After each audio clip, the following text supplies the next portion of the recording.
Hey guys, how are you? It's Shaylin from Your Healing Matrix, coming to you live today on Wednesday, which is a day I don't usually come to you live, but I couldn't resist. I was asked by the wonderful Sharon Boucher to talk on a subject that is dear to her heart, and something that we talk about often, she and I, called What Do You Talk About? What Do You Say? Oh my gosh. What do you say? My teeth are falling out. What do you say when you talk to yourself? Sharon and I had the good fortune of working together a couple weekends ago in Fontana, and we really had the opportunity to kind of knock heads about perception and how you think and what you do, and so much of how she thinks and how I think match up. So she asked me to do a live today for her special page, and it looks like someone's here. Look at me. I'm going to put my glasses on because I can't see a stinking thing, which actually works to my benefit because if I look at the screen then I see myself and then I get too nervous. Okay, too much information? You'll know this is me. So let me put my glasses on and see who's here. Okay? Who is here? One person, and it doesn't even say. So who cares? But you're here, and welcome. I'm glad you're here, and we'll have a lovely conversation. I'm going to give you all a chance to make sure that your sound is up and that you have a comfy chair. And I'm happy to answer questions in the posts, and I think I chit-chatted enough so that we can get started. Usually from Your Healing Matrix I do 2-minute Tuesdays or 3-minute Thursdays, so I'm going to talk a little longer than that today, but I think the subject warrants it. Okay? So what do you say when you talk to yourself? That voice in your head, that really loud voice in your head. I often think about the voice in my head and how for so many years in my life I believed somehow that it was the truth. And why did I think it was the truth? Because it was in my head. And so I figured anything that was in my head must be the truth. And to be honest, that wasn't really the best thing for me. And it might not be the best thing for some of you, because my voice was plenty critical. Not only was it critical, it was mean, downright mean. It would call me names, it would tell me I was stupid, it would tell me I shouldn't even try that, why would I even try something like that, you're not ready for that, why would you talk to that person, they probably don't like you. It would tell me that I wasn't good looking, that I was too fat, you name it, that voice had something really critical and lovely to say, and I believed every stinking piece of it, which I have to say was kind of strange, seeing that I was raised by a father and a mother who were pretty free thinkers. Both my parents believed in the idea of repotting yourself. And what I mean by that is, once you get a plant gets too big for the pot, the roots kind of ball up and it can't get any bigger and it can't grow any further. And so what does a good gardener do? It takes it out of the pot and puts it in a bigger pot, repotting yourself. And so they believed in that, and they believed in the idea that we could be anything we wanted. And in fact, my being a clinical hypnotherapist has to do with my dad. My dad tried all kinds of things when I was a kid, and one of the things he tried was he learned how to do hypnosis. So in my house, it wasn't strange that if you had a headache, you wouldn't reach for the aspirin bottle. My dad would put us under hypnosis. And right there was a basic understanding that the mind is in connection with the body, that we work our mind in tandem with the body. And when those two things are functioning together, then kaboom, wonderful things happen. And hypnosis, of course, is a way to connect your mind to your body, but not just connect it, change the thoughts and the way things are. So as I got older and this voice stayed just as loud and just as critical, and the things that I said to myself were just as mean and just as harsh, I was an actor. Holy cow. What kind of two things that went together like those? That's like the worst combination. I love being on stage because I could be someone else, and those people didn't have that voice talking to them all the time. But as I got older, acting isn't a 9-to-5 job, and I needed to do something else to bring the money in. And I thought, well, I love hypnosis, and I love the idea of it. Why don't I become a hypnotherapist? And as I studied to become a hypnotherapist, one of the things my first teacher said was, pay attention to what you're telling yourself. And why did he say that? Because what you say to yourself turns out to be how you live and how you perceive and how you occur in the world. What you say to yourself is how you occur in the world. What did Henry Ford say? If you think you can, you're right. If you think you can't, you're right. I got it mixed up. I'm so bad at quotes. But all of a sudden this idea took root that what we say in our heads isn't always the truth. And I embraced it, and my entire life changed. So I'm going to ask you again, what do you say when you talk to yourself? And would you ever say the things that you say to yourself to a friend, to a partner, to your children? And do you catch yourself saying it to any of those folks before you can catch yourself? Because that voice in your head is so familiar that it comes out of your mouth before you think about it. Well, I'm here to tell you that you have control over that voice. That voice is under your control. If it's in your head, it's under your control. And I'm going to ask you to do something for yourself. I'm going to ask you just to take note of what you're saying to yourself this week. You don't have to change it. And please, please, please don't judge yourself for it. This is an exercise in perception and attention. Take a minute and think about what it is that you're saying to yourself, with the understanding that words and thoughts have vibration. So sit down and put your seatbelt on, because if you're not ready for woo-woo, here it comes. I am a woo-woo. Or as a friend says, you're a woo, Shay. And I am. I work in energy work.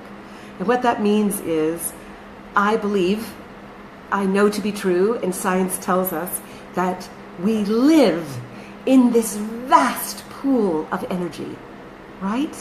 It's called the cosmic flow. We are in it. It's called, quantum physics talks about, we're in this flow of energy. And that flow of energy makes up who we are, and what we think has an effect on that cosmic flow, and what we say has an effect on that cosmic flow, and our emotions have an effect on that cosmic flow. And I'm going to guess that most of you who are listening to this today are empaths. And what that means is you feel through your life. You can walk into a room and know exactly what's going on because you can feel everything that's going on. And sometimes you take that on as your own so that you can make that vibration, that feeling, that space comfortable, because you're uncomfortable with what it feels like, so you kind of grab onto the energy and shift it into a good energy, which is also why people like to hang out with you. But then when you go home, there you're left with all this yucky emotion and yucky vibration that doesn't belong to you, right?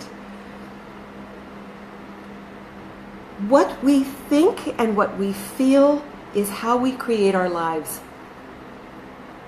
And a lot of you are in the process of creating a better life for yourself, are realizing that these feelings that you're having right now are not serving you. And and are feeling helpless in shifting and changing it, and feeling alone, like you don't have anyone that you can admit that to. And let me be one of many who can tell you, you're not alone. You're not the only one that feels like that. And there are plenty of people that are feeling as deeply and as strongly as you're feeling. And there are ways of getting out of it. And the first thing to do to shift the way you feel is to begin, this is the circle, follow me here, I'm still on my ride. The first thing to do to shift the way you feel is to pay attention to what you think. What do you think? Think you can do that? Think you can do that? Pay attention to what you think and what you say to yourself without judging yourself and without feeling even lower because you are saying things to yourself you wouldn't say to anyone else? Can you just observe it for this week? Just observe it and see if that works for you, if you like it. If you like it, if it works for you, no harm, no foul. Continue on. I salute you.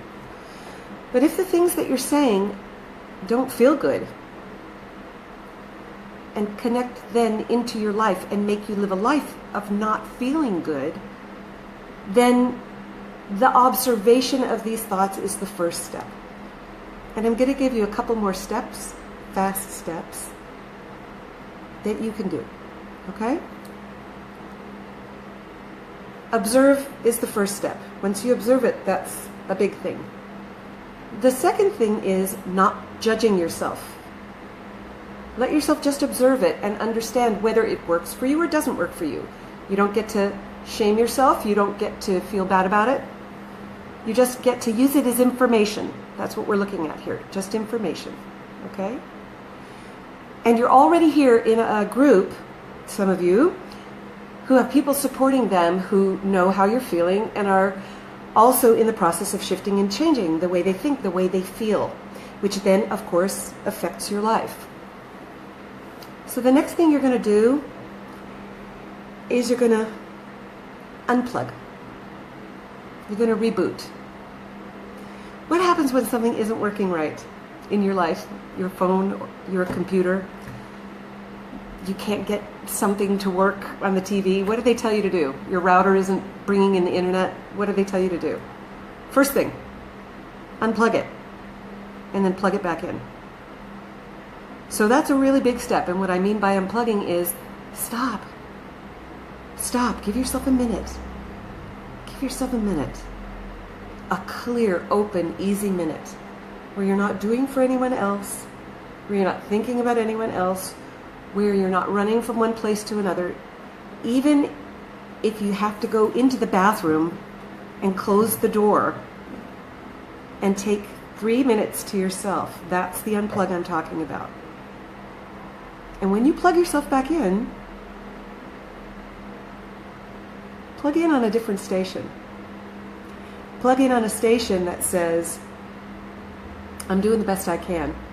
And for right now, that's good enough. That's a good question, isn't it? What do you think? Do you think people are doing the best they can? What do you think? If you don't think people are doing the best they can, then I'm guessing you don't think you're doing the best that you can. And I'm guessing that you're holding yourself up to a standard that isn't easy to come up to. Trust me, babe, you're doing the best you can. Because I know who you are. And I know that if you could do better, you would do better. So let's be kind to ourselves in our thoughts. This week you're going to think about and observe what you're doing in your thoughts and how you're speaking to yourself, right? And what's the next thing you're going to do? If you find that you're beating yourself up, you're going to unplug and reboot that beautiful brain of yours. And when you plug yourself back in, we're going to come in on a different channel. That channel where you're kind to yourself. And I know those sound like simple things. and that they're not very woo at all, but they are. Because all of your thoughts have a vibration. And those thoughts, when you're kind to yourself and when you allow and give yourself space to be the best you can without judgment, has a higher vibration. And when your vibration is high, you bring in high vibrational things. And here's the last thing I want to talk to you about. Did you know that we're 78% water? And that energy flows on water? There's a wonderful book called, I think it's called The Message of Water. And it's by Emoto. I think his name is Masuta Emoto. Wait. Emoto is his last name. And his first name starts with an M. Sue me. I'm sorry. But he used to do experiments where he would talk badly to water and then photograph the water molecules. And then he would love up on the same water and then photograph those molecules. And the difference in the pictures of molecules was amazing. When he was nasty and mean and showed hatred and stressed the water out, the molecules were jagged and uneven and really, really ugly and dark. But when he loved up on that energy, when he loved up on that water, the most gorgeous photographs, I encourage you to get that book. The most gorgeous photographs of water molecules ever. And people were 78% water. So, let's start paying attention to how we talk to ourselves. Let's not be mean to ourselves and change all those molecules into a nasty, negative place. You've got a couple of action steps this week. First one, what is it? Do you remember? I'll say it again. Repetition is my friend. Pay attention to what you're saying to yourself without judgment. If it works for you, good on you. If it doesn't work for you, that doesn't work for me. Then unplug yourself. Shift into, I'm going to treat myself like I would a cherished friend or my child. Be as kind to myself as I would to someone else. Plug back in. And then start shifting the molecules. Start raising your vibration so you can bring in high vibrational things. Oh Lord, she said 5 to 10 minutes. Oh beautiful Sharon, I think I was chit-chatting away. But I hope you got something out of this. I'm so happy to talk to you, make your new acquaintance. I'm Shaylin of Your Healing Matrix. You can find me on Facebook at Your Healing Matrix. You can find me on the web, www.yourhealingmatrix. And if something in here resonated with you and feels good to you, please share this video. I'd be happy for you to share it away. And I can be reached on Facebook, blah, blah, blah, blah, blah, blah. Look at me, I'm still talking. Sorry, your time is precious. So go on back to your day. I see you. I see who you are. And I see that you're doing the best you can. Let's raise our vibration together and pay attention to what we say when we talk to ourselves. This is Shaylin in TV land. Peace out. Talk to you soon.